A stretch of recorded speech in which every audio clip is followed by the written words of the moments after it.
Support for this episode comes from the University of San Francisco's SWIG program in Jewish Studies and Social Justice, better known as JSSJ.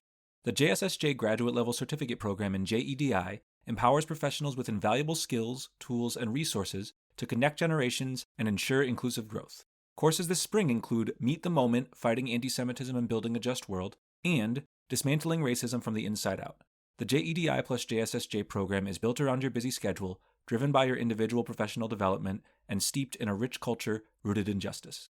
Learn more and apply at usfca.edu/JEDI. This is Judaism Unbound, episode 463, Queering Theology. Welcome back, everyone. I'm Dan Liebenson. And I'm Lex Rofberg.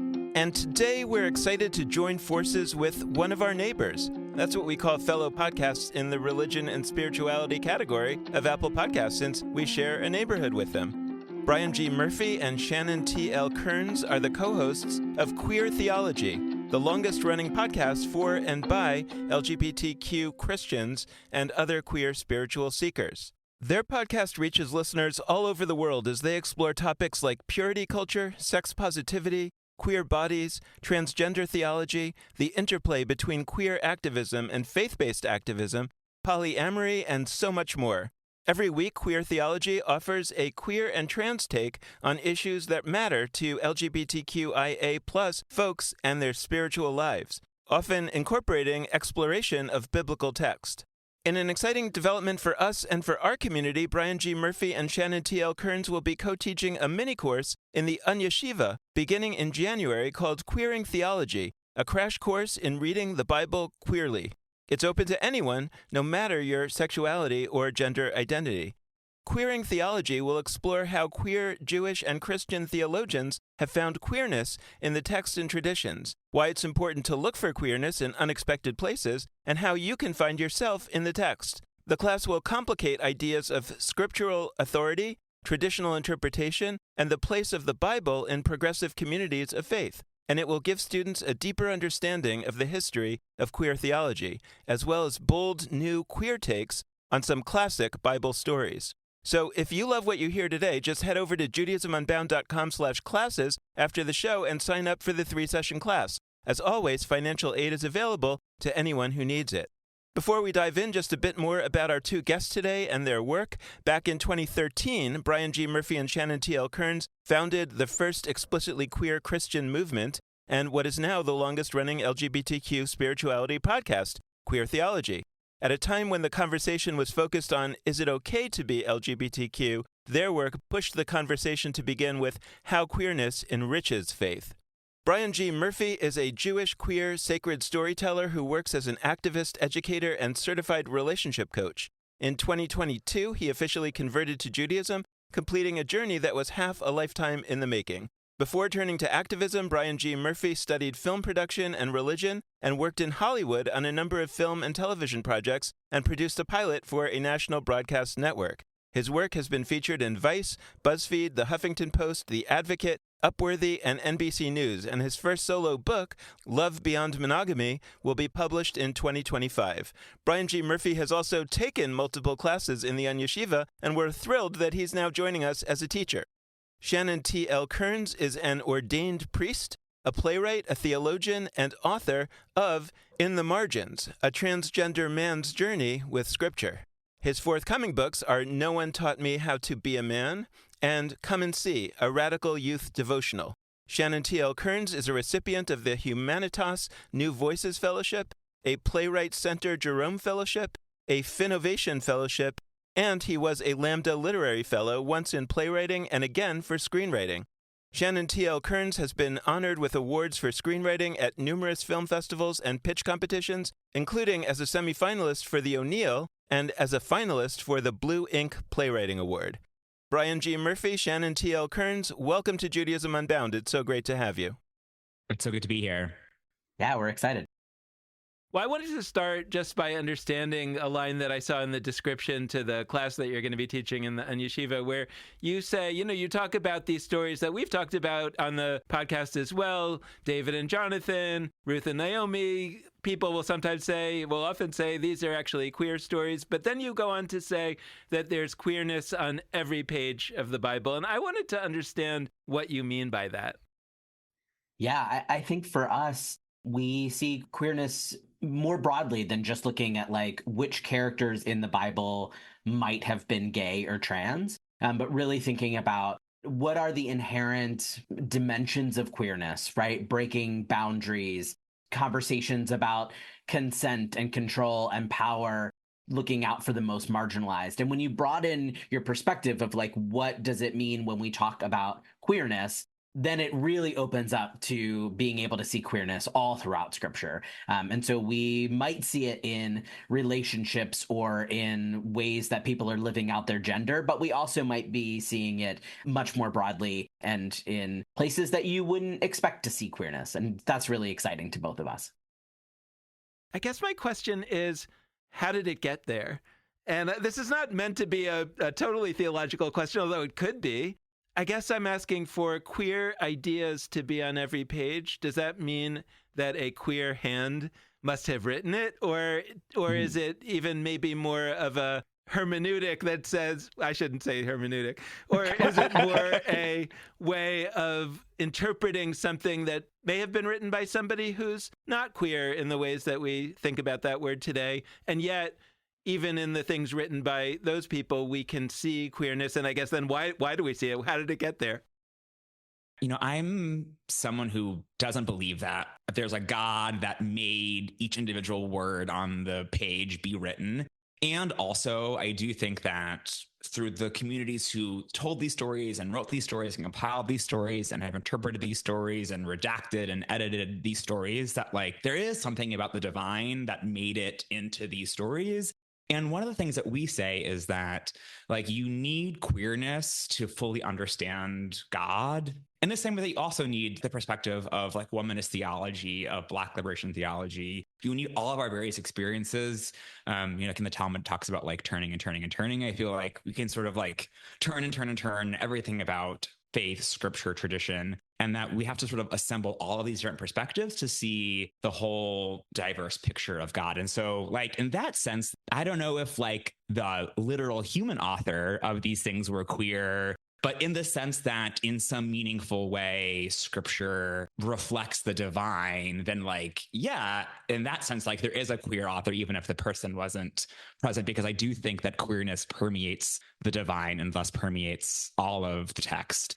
Queer can be an umbrella term for LGBTQ sexualities. Some people identify specifically as queer as opposed to lesbian or gay or bisexual, like I just am queer. But there also is, we quote Patrick Chang in this, a queer theologian, this other meaning of queer. And he wrote in his book, Radical Love, the second meaning of queer is a self-conscious embrace of all that is transgressive of societal norms, particularly in the context of sexuality and gender identity.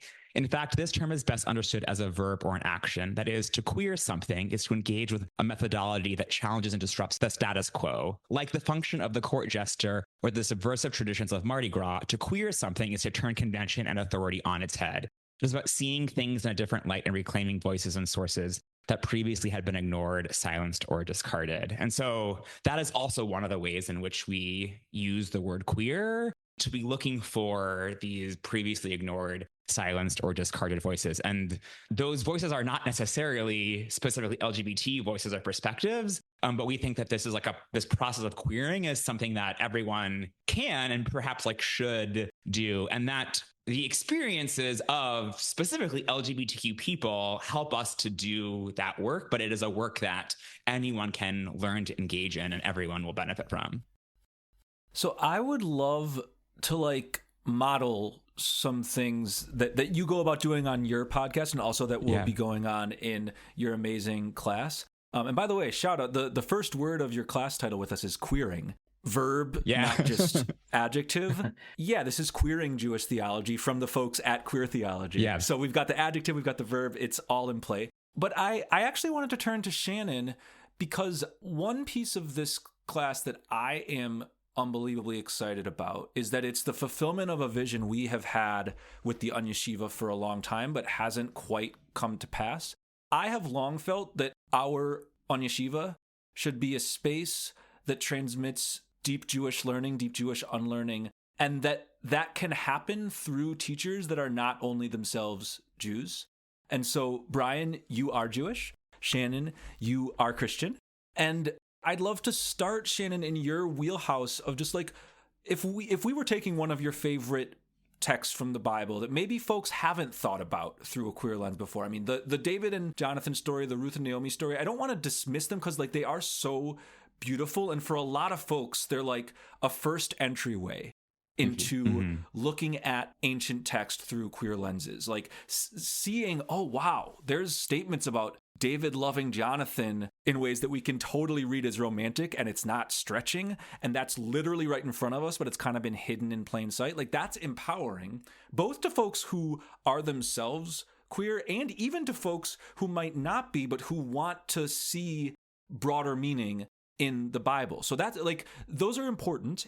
And I'd love to push ourselves to some new learning that's not just in those wheelhouses. So like, Shannon, what's a favorite biblical text of yours that you have found deep meaning in through the lenses of queerness? And I'm asking you first because I'm really excited for our students and listeners to receive wisdom from somebody who is a Christian teacher, who is not just a Jewish teacher, because it turns out we grow through our own Jewish lenses by acquainting with external lenses as well. Yeah, one of my favorite passages to queer is a story that was like deeply meaningful to me in my own transition. So I'm a transgender man. I transitioned while I was in seminary studying to be a priest, which, as you can maybe imagine, was complicated. And I was taking this class called Exegesis for the Arts. So like one part of the class, they taught us how to take passages apart so that we could put them back together to preach them better. And then I did this kind of extra piece of doing it for arts instead of preaching, because I had preached a bunch and was like, I want to do something more creative.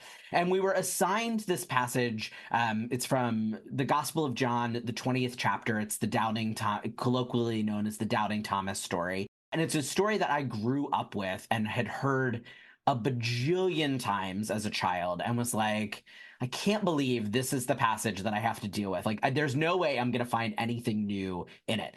And it's this story where it's after Jesus has been crucified and all of his followers are kind of hiding out for fear that the religious authorities are going to come after, the religious and political authorities are going to come after them next. They're in this room, in this locked upper room, and it says that everyone was there, but Thomas wasn't with them. And no one knows where Thomas is, but Jesus appears. The disciples are shocked. Jesus disappears, and Thomas comes back, and the disciples are like, you just missed the coolest thing.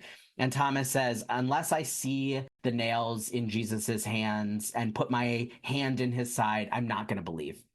Week goes by. Everyone's still hiding out in the room. This time, Thomas is with them. Jesus appears, and Jesus offers to let Thomas touch him and see his scars. And then Thomas doesn't take him up on it and says, he just falls to his knees and says, my Lord and my God. And Jesus then says to Thomas, blessed are you. You believe because you've seen, but blessed are those who have not seen and believed. And in my church growing up, like, we were taught that we were the blessed ones because we hadn't seen Jesus and still believed in him. And that was kind of the crux of the story. Doubt is bad, believe in Jesus. And like, that was it. But in this, reading this text in this seminary classroom where I was in the middle of my transition and was still like dealing with people who wouldn't use my right pronouns, who like didn't understand what it was to be trans, who kept asking me questions about my body and about my medical transition and about my family, I like suddenly saw this story in a new way. And suddenly this interaction between Jesus and Thomas, like, I got Jesus's kind of exasperation of like, why can't you just believe I am who I say I am? Like, why do you need to see my body? Why do you need to touch me? Why can't you just believe that I'm here? And it was just this way of reframing the text. And then later on, I started to really look at the fact that Jesus, in his resurrected body, still had his scars. And that was something that I had never noticed growing up. Like, as a kid, we were always taught, like, when we get our new bodies, they will be perfect. And everything we hated about them, all of our scars, all of our kind of quote unquote failures or flaws would go away. And yet here we have this story where Jesus is in his resurrected body and he still has his scars. And that became this moment of me of like, oh, maybe the point of resurrection or transformation isn't about trying to heal our scars or make our scars go away. Maybe the whole point is about the experience of transformation makes our scars holy. And that in our interactions with other people, it's about honoring each other's scars, believing people who are who they say they are, and really respecting and dignifying their humanity. And that totally changed how I read this passage. And then what happened is, as I started to share that with other people, I was shocked by how it gave non-trans people an entry and a window into this story in a new way. And I was like, oh, something really holy is happening here. Now we're doing something that is really interesting and is really provocative. My trans insight into the text is now opening up this insight for this other person who has also struggled with their body, but who isn't trans. And that's really fascinating. That's unbelievably inspiring. I am still soaking that incredible story in and want to just express gratitude to you for myself and on behalf of all of our listeners. And also, I want to name and feel what I think some listeners might be feeling right now, which is this podcast has not featured what just happened very much before. We have not had guests channeling stories, not only as people who are not Jewish, but about sections of Bible that are not part of the Hebrew Bible, not part of the Tanakh, and doing so for spiritual meaning-making purposes. And I think for a lot of us, and I'm saying us because I am part of this, I felt it in my body, a kind of confusion that oh, wow, I'm hearing Shannon tell this beautiful, moving story, and it's about Jesus. And it's not only about Jesus, it's about learning deeply from the character and teachings of Jesus and that interaction with Thomas. And it brings up some things for a lot of us as Jews where that feels strange. Without a value judgment, it's just funny or weird. That's not a thing I've done much before for many people.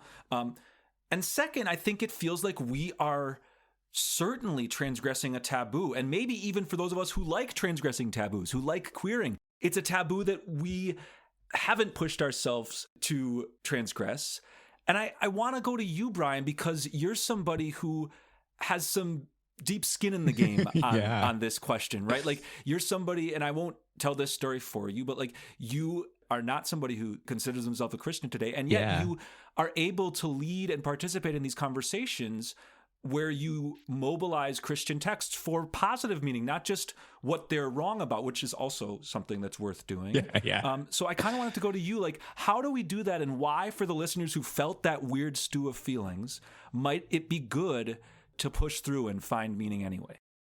Yeah, it's been a really tricky process for me to sort of sort out in the before and the after of my sort of official conversion. What is my place and what do I do with all of this Christianity that I've been swimming in for most of my life? And this is maybe a bit of a tangent, but we interviewed Joy Layden on our podcast a few years ago, and partway through the episode, I was like, that makes us some kind of cousins. If we share a guest, I feel like that's a family tree thing. And Joy Layden has been a guest and a yeshiva teacher with us in the past. Yeah, Shannon knew her for many, many years and was like, we have to bring Joy on. She's going to be great. And partway through the episode, I was like, oh, Joy, you were I had been trying to suppress the fact that I am probably Jewish for over a decade now. And this has rustled something loose in me. So I was like, I'm going to start pursuing, I'm going to be a little bit more open to this. And it was still, a multi-year process. But as I was approaching the end of it, I asked Amy Jill Levine, I was like, can we have a call? I'm having all this angst about it. And I was like, Well, I don't know. And just for context for listeners who don't know, Amy Jill Levine being a scholar who explores ancient texts, but also sort of at the intersection of Christian and Jewish interpretation. Yeah, Orthodox Jewish woman who teaches New Testament to Christians is a big part of her work.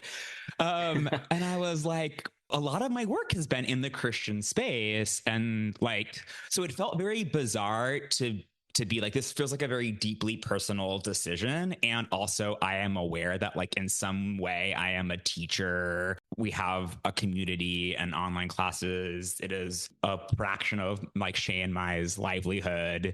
Do I have to give this all up to become Jewish? And I had lots of conversations with lots of friends and rabbis. And they were like, figure out like what you're taking with you and what you're leaving behind, I guess.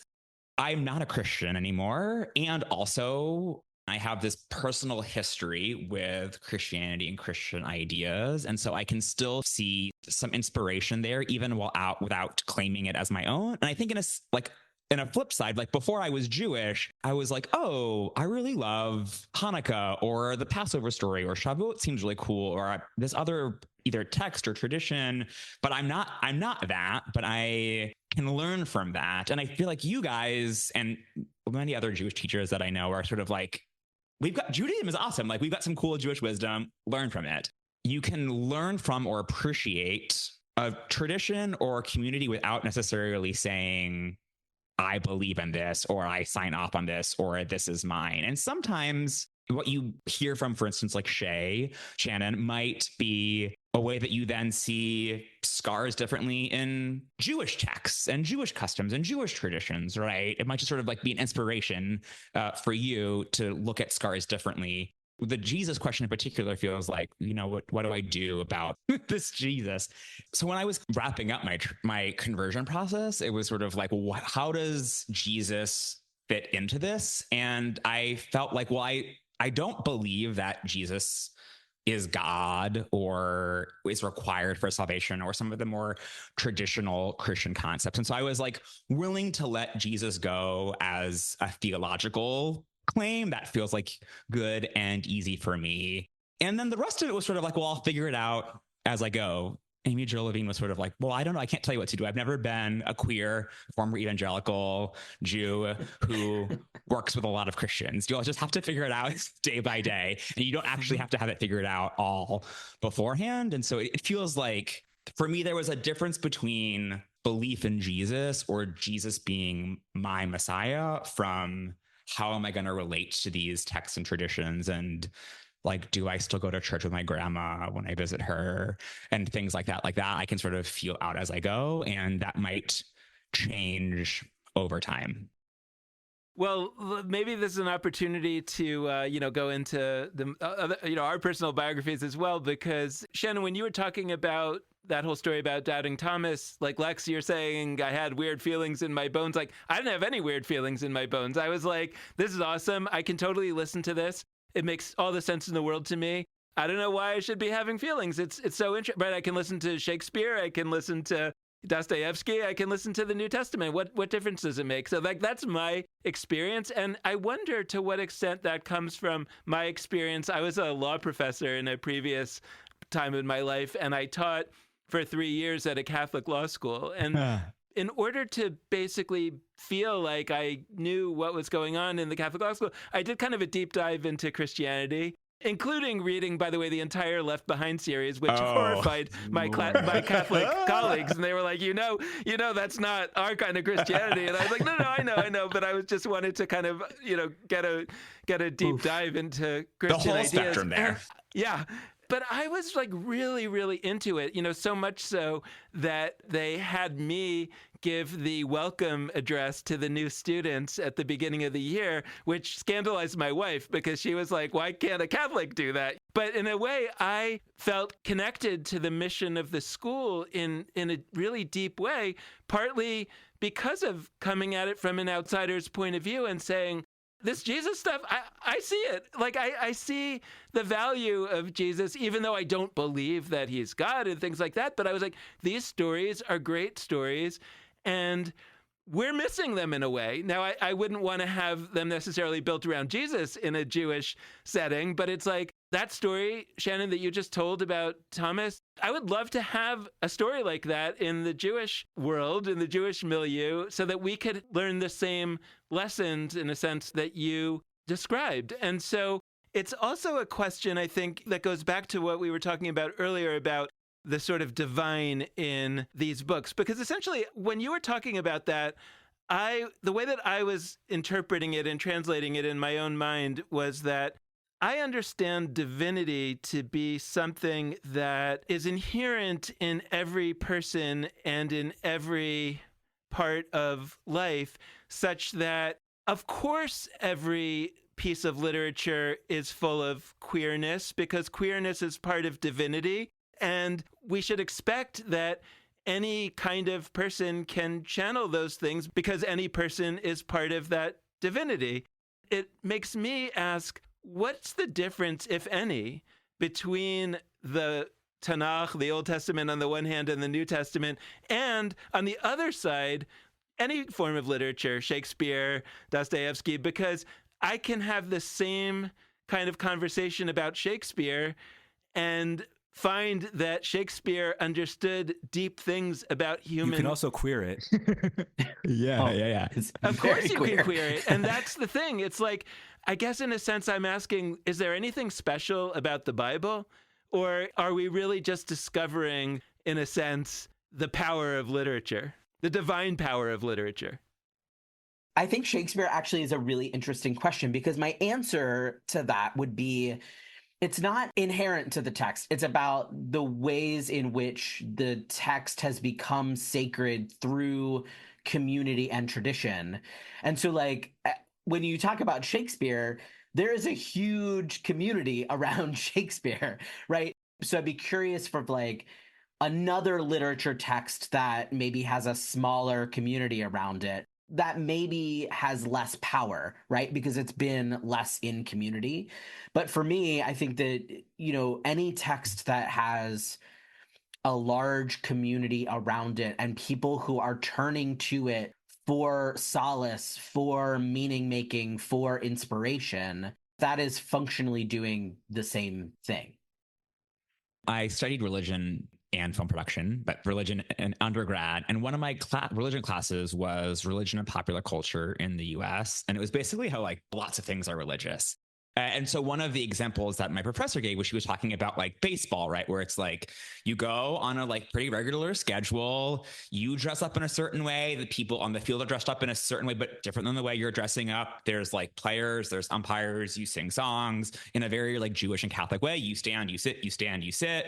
You sing the seventh inning stretch. There's this whole amalgamation of stuff that you're doing. And then that also is like a celebration of certain types of values, sportsmanship, athleticism, community, yes, but also competition. And that's like a different set of values maybe than what you're celebrating like in a yoga class or in a shul service, but they're all getting at through this collection of shared myth, shared rituals, shared stories, this like bigger thing. And so I think that the Tanakh is that, the Christian New Testament is that, the Star Trek canon is certainly that as people interact and that sort of fandom grows. Your sort of like personal favorite niche indie author that like 3 other people have heard of is like maybe less so just because of like what Shannon was talking about, the sort of scale of it matters. And this reminds me of, so I took through the Anya Shiva Avra Shapiro's class. And when we had them on our podcast, one of the questions we asked was like, well, like, why bother with traditional religion if you could just pick up Star Trek or you could make your own? And one of their responses was that there's sort of a special, I think they said like magicness or rootedness that comes with being connected vertically through time to people who for years, centuries, millennia have done these same practices, wrestled with these same texts, and connectedness horizontally to all these other people currently alive throughout space that are doing these similar things. And so you could find those texts and traditions definitely in traditional religious spaces and in some other non-traditional religious spaces. But I think that there's something about that framework of this rootedness through time and across space that like taps into something bigger than just like me alone in my room by myself. So part of what really drew me to y'all, I mean, there were many things, but Queer Theology, your podcast, the things you create in the world, I don't want to say that you like push aside the trauma and pain and like the ways in which queerness has been marginalized in religious tradition. Like you address that, you hold that, but it's not what you're for. You're not reflecting on, and again, these are important things to do, to name explicitly the ways in which religious traditions, Christian traditions, Jewish traditions, many global religious traditions have directly done harm, violent harm, to people on the basis of sexuality, gender, queerness. And I really pine, personally, for spaces that center the joy, the fun, the energy, the pizzazz, the queer magic of doing spiritual religious work queerly. I think that it's so important. My deepest personal connection to this is that my uncle, he was deeply embedded. His name's Eric Rofus, and he was very much embedded in the 90s and early 2000s before he died in a lot of writing as the realities of AIDS were shifting from the situation where it really was a day-by-day, week-by-week story of death and destruction to a different set of realities where that wasn't the same situation. And he was calling, actually from some of his Jewish bones too, calling for people to be able to hold not only the trauma, not only the pain, not only all of the death. I mean, I have his scrapbooks containing all the articles about his friends who died. It's not that he was unaware of this, but he wrote about how there needs to be a page turning. And I feel that you are embodying what that looks like. You're doing the queer and religious spiritual work that doesn't have to only hold the pain and trauma. But I kind of want to ask y'all, to what degree is that conscious? How do you find ways to really center the magical, awesome queer work that we can do spiritually and not just the sides that society talks about more of marginalization and oppression? Yeah, it's 100% intentional. It's the absolute bedrock and grounding of why we started this work. When we started in 2013, the conversation, specifically in the Christian tradition, was very much stuck in the, is it okay to be gay and Christian? Like that was literally it.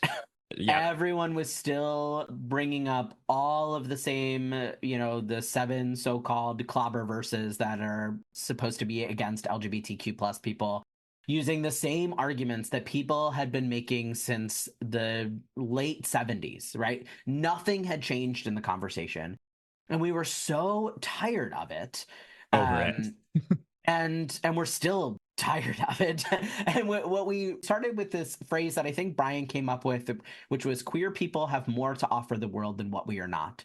And that became this kind of space that we moved from of we want to show not only like what it's like to be a deeply queer person of faith, but also like what insights queerness and transness have to offer religious traditions and religious communities, that we actually open up something new that those communities are missing.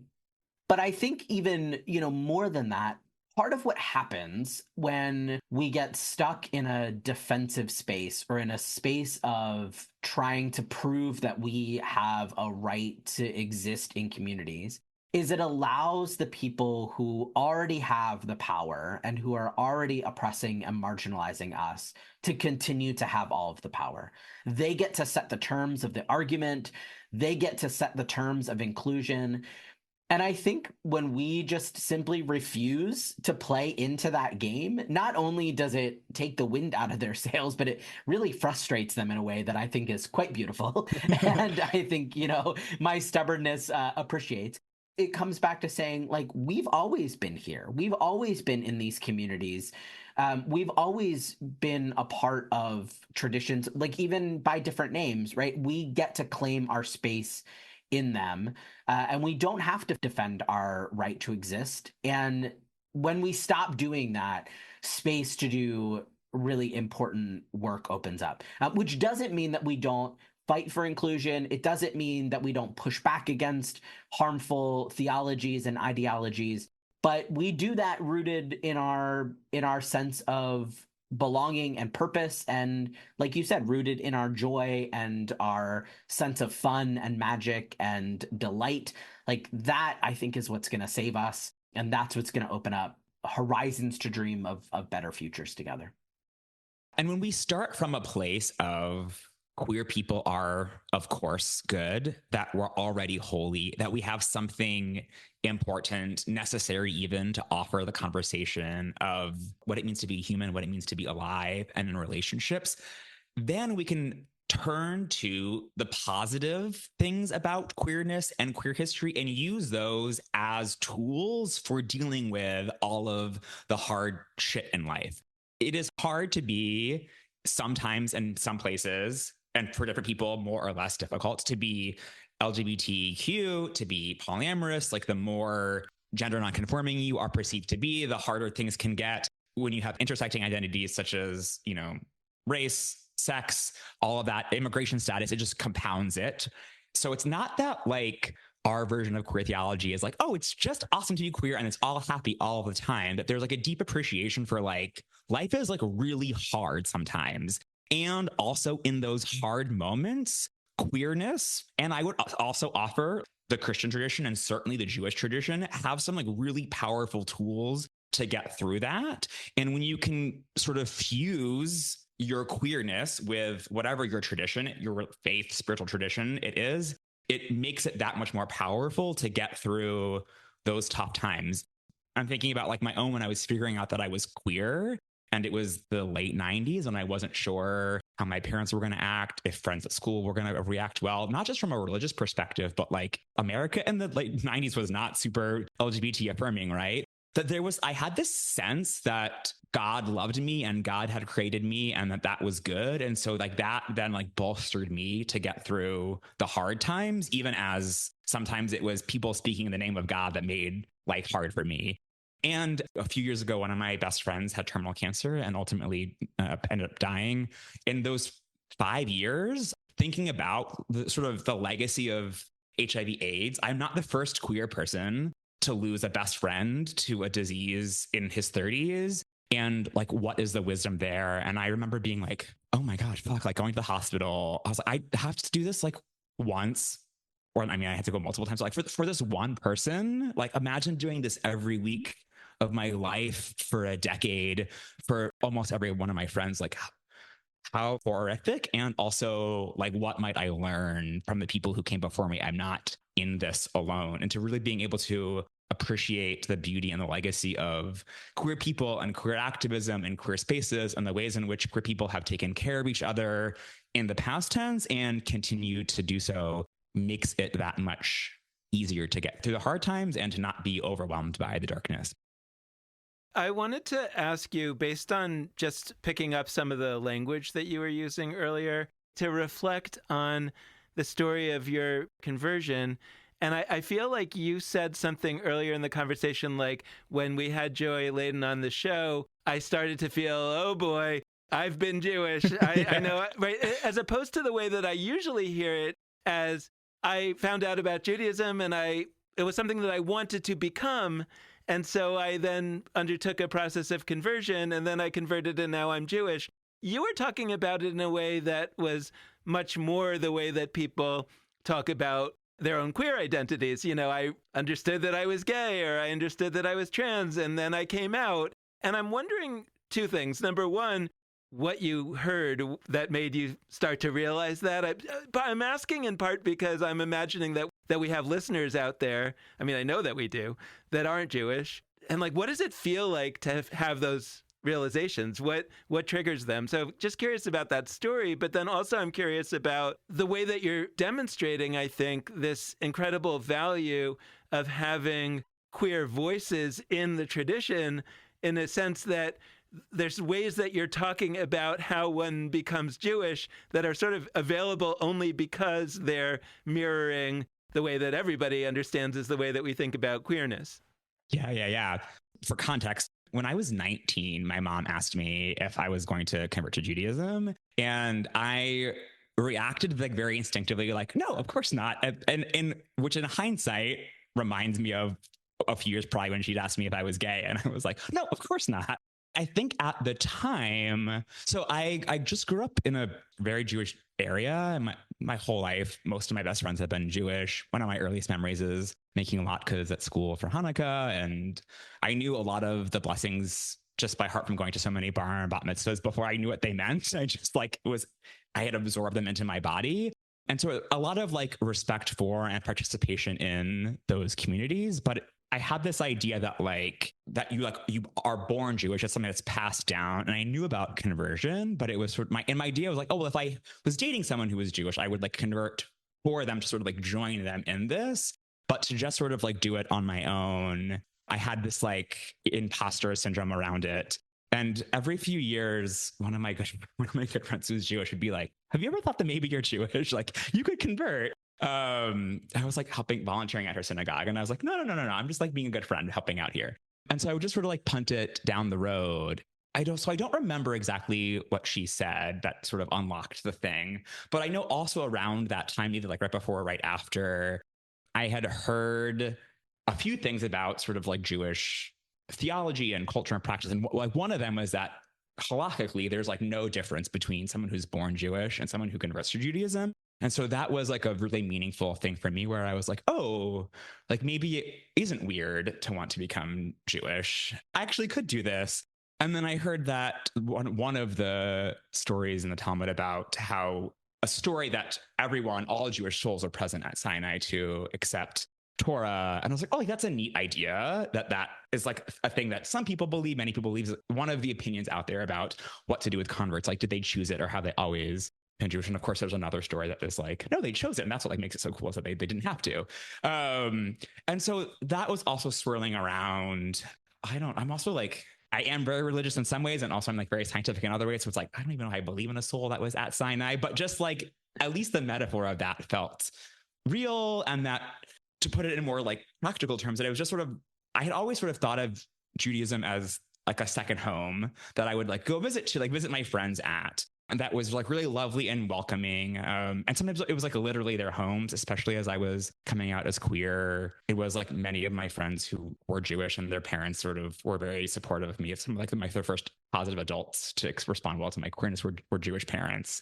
So it was like this place that I would go visit, but not my home. And then at some point I was like, oh, like maybe this too could be my home. And as I started to let go of like, what will people think, either like what will Jews think if I convert, or like will they accept me or not? And it's been overwhelmingly positive. And also I think I had this thought of like, what will Christians think, or what will, most of my friends are not particularly religious. So like, what will they think? Like, why is Brian like joining a new religion? And as I sort of like paid more attention to what felt right and true for me and honored that, it sort of just became clear like, oh yeah, I think this is a thing that I have to do. But I spent a lot of time considering it personally. And then also the conversion process I went through, it was probably over a year in that. And a lot of texting with Shay and a lot of talking with my good friends, both Jewish and non-Jewish, about like, what am I doing before finally settling in?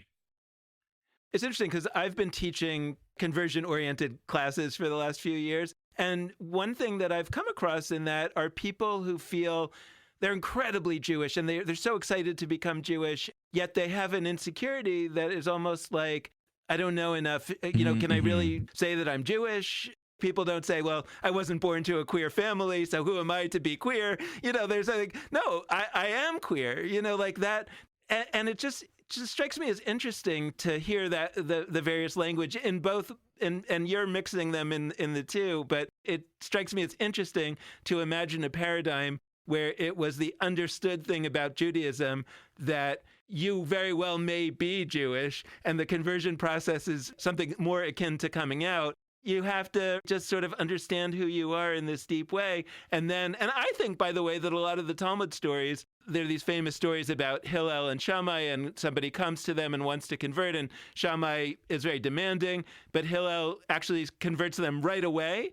And then they start learning after. So it's not that there's no learning, it's that the learning comes after the conversion. And I think that that's kind of consistent with an idea that Hillel is saying, no, you're already Jewish.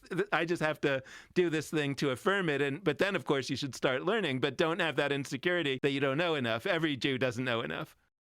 Yeah, I felt a little bit like Schrodinger's Jew, especially that like last year where it was like, which is not the exact right metaphor, but it was like, I either have always been Jewish or I'm not Jewish, but I like won't know until I complete this process.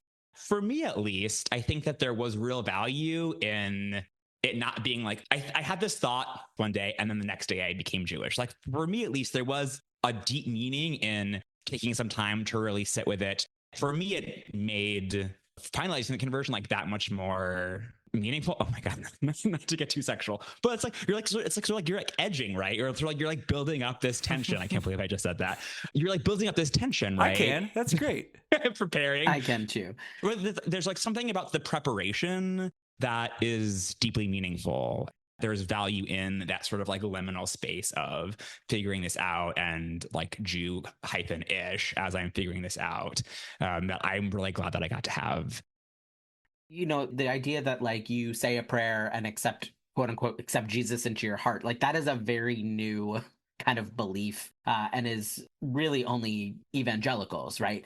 But historically, it was a longer period of conversion where you prepared for baptism. And that part of that preparation process did include some learning, but it also included, are you willing to throw your lot in with this community, which was, you know, when it started, treasonous. It was against Rome. And it was a sense of you are becoming part of a movement that is about justice, that is about taking care of each other. And we've gone so far from that. And now Christianity is, you know, often not at all concerned with justice, or is like the opposite of being concerned about justice.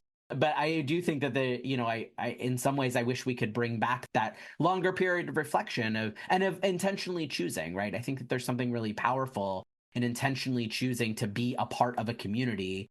Part of this is like throwing in my lot with you. It's not just, you know, getting invited to the potluck or the drag brunch. It's about, you know, am I going to help you fund your transition? Am I going to show up when your rights are up for debate, right? Like all of those things. Showing up in queerness, we have better examples of that, right? Because our community has had to bond together to take care of each other. And again, like that's a place where I see both part of my Christian tradition and my queer tradition really acting in harmony with one another. So I want to make sure we spend some time deep in the theology word of queering theology, of queer theology. One thing I've been obsessing over the past year or so, I don't really know why, but it's been striking me, is that a lot of the prefixes we use in conversations about sexuality, pan, poly, a, these are also terms that come up as a prefix to theism, pantheism, polytheism, atheism.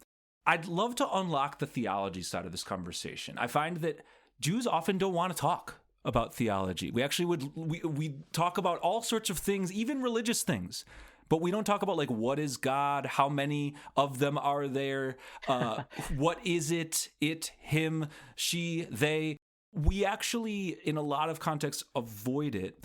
And so the theology side of queering theology, I think we actually kind of need to make a case for why that matters at all. I think some of our listeners, and there's truth to this, like theology might have been overemphasized in some ways.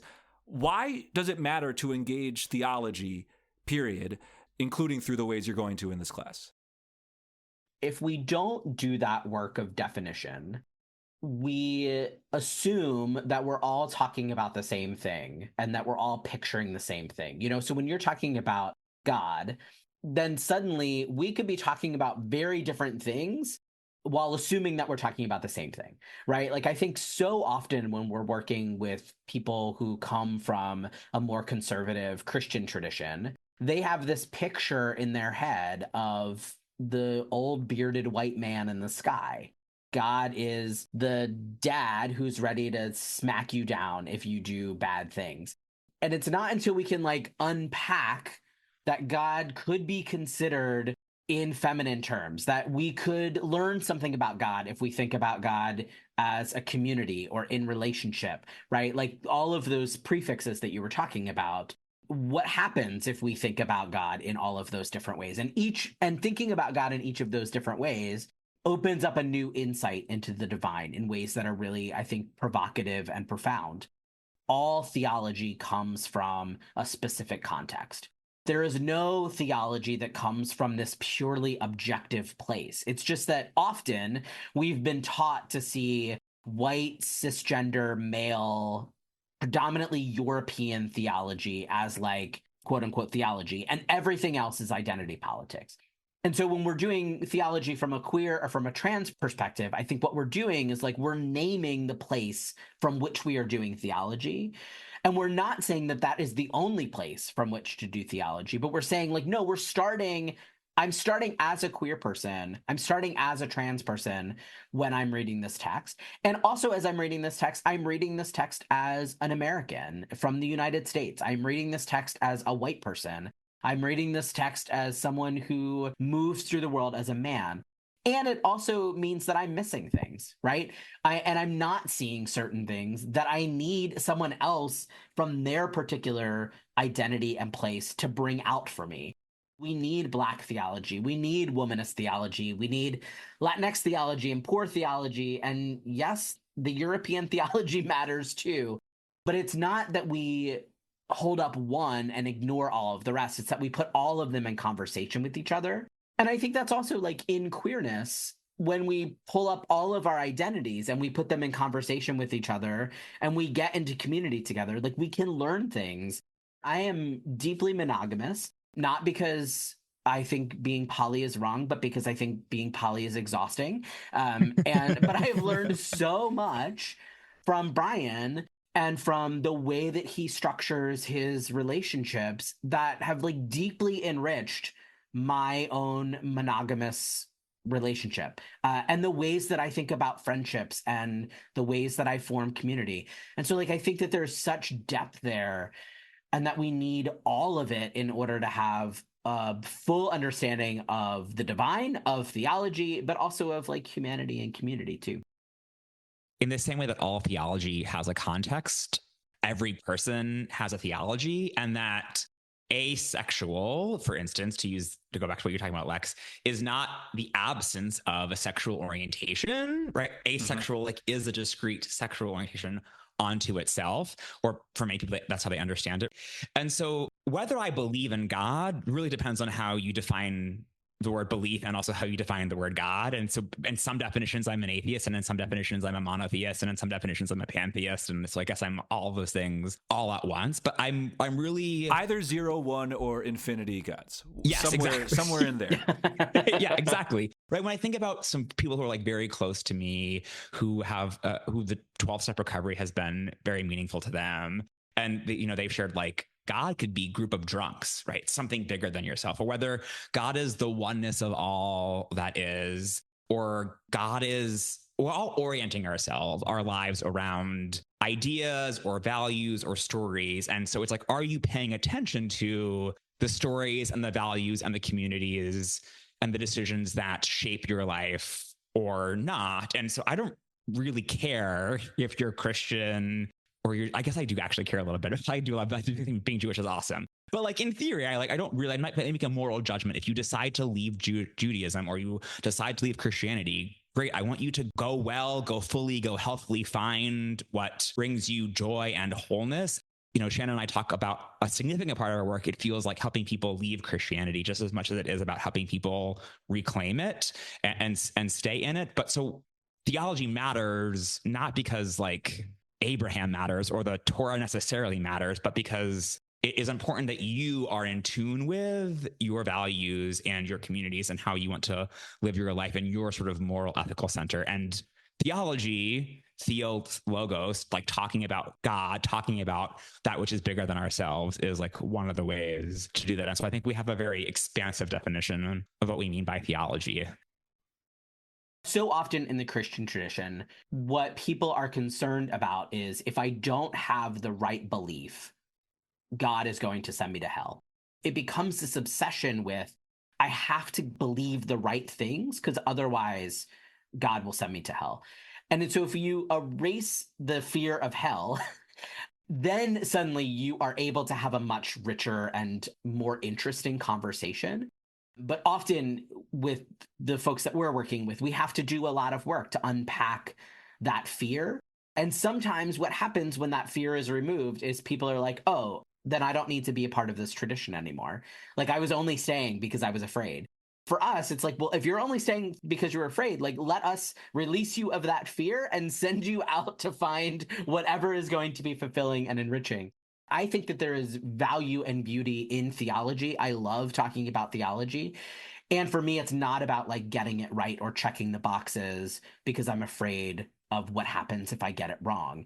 When we get theology wrong, there is a danger that we do harm to other people, right? That we perpetuate injustice, that we put fear in other people. And so I'm not saying that there isn't wrong theology, but I am saying that I don't think there is one right theology. I don't think of Christianity as superior, and I also don't think it's the only way, which probably makes me a bad priest in a lot of people's eyes, but that is what I hold to. And I think that so often what we've done when we've tried to have interfaith or interreligious conversations, especially in progressive spaces, is we've tried to like flatten them and make everyone agree. And that does deep harm to every tradition. And that the better way to have these conversations is to go deeply into your tradition and to hold it and to say, actually, what can we learn from the places where we really disagree? And how can we do that with respect and not denigrating anyone else's tradition, but to say that, yes, we have fundamental disagreements and we can hold those with compassion and with empathy and with love for one another. I find that that is much more interesting to me. And I will say, like, personally, the reason I stay Christian is not because I believe Christianity is the only way. It is because I am so steeped culturally in Christianity, staying and grappling and figuring out how to make it work and what it is that I believe as a queer and trans Christian has been deeply meaningful for me, but that is also not the right choice for everyone. And so like Brian said at one point, a lot of our work is that we sometimes help people leave. And so just to sum all this up, I think that there is power in going deeply into whatever tradition you have chosen, while also being able and open to learning from other traditions, both the things that you share in common and the things where you really disagree. A final question for y'all. We gloriously soared to the heights of big conversation about queerness, about theology. What's going to happen in these three classes? Look, you don't know fully because there's going to be amazing students in the room who inflect the experience with their own wisdom, with their own Torah. What's roughly going to happen, and why might people really grow and change in some positive ways if they take it? Yeah, we're going to look at some of the ways in which Christians and Jews have related their queerness to the text and the tradition, have made space for queerness within Judaism and within Christianity in the past, and also that as an ongoing project into the future. We're going to look at some of those other parts of the Bible besides just Ruth and Naomi or David and Jonathan or Leviticus 18 or Sodom and Gomorrah to see where might we find some queer energy here and unlock some queer insights. And then also how students, participants can start to see their queer selves in the stories, and then how that goes off the page and into their own lives. And this isn't just for queer and trans folks. Like, we believe that straight and cis folks can also get a lot out of not only reading from a queer lens and learning from queer and trans folks, but also that you too can bring your insights queerly into the text. And so don't hear that and feel like, oh, there's no place for me in this, because there is. And we will also show you how to do that well with respect for queer and trans folks so that you can queer theology without appropriating queer and trans theologies. Ooh, I love that closing charge. Thank you both so much for joining us. It's been a fantastic conversation, and we're jazzed that you're bringing your wisdom to our students. Thank you for having us. Yeah, thank you so much for having us. And thank you so much to all of you out there for listening. We hope you've enjoyed this conversation, and we hope that you'll tune in again in the future. Honestly, it's great that you're listening to me close out this episode, but I'm kind of surprised and a little befuddled because you should be at judaismunbound.com/classes registering for Queering Theology, a crash course in reading the Bible queerly, because you just heard this amazing episode. You know Brian G. Murphy and Shannon T.L. Kearns are absolutely out of this world, so now's the time. Head to the website, judaismunbound.com/classes, sign up, check out our other classes if you want to throw in a second, a third, a fourth, all of that's great, but head there now. You don't want to forget. We also want to encourage you to be in touch with us if you have any questions about the Onion Yeshiva, about our work more generally. You can do so in a variety of ways. There's our Facebook and Instagram. Our handles for those are at Judaism Unbound. You can head to our website, judaismunbound.com, check out all of our juicy resources, our Hanukkah programming that's coming up. Whatever you want to do, you can probably find it at judaismunbound.com. And also email us at dan@judaismunbound.com or lex@judaismunbound.com. We are always thrilled to receive listener feedback and questions and ideas, visions. All of that is great. So thank you so much for listening. And with that, this has been Judaism Unbound.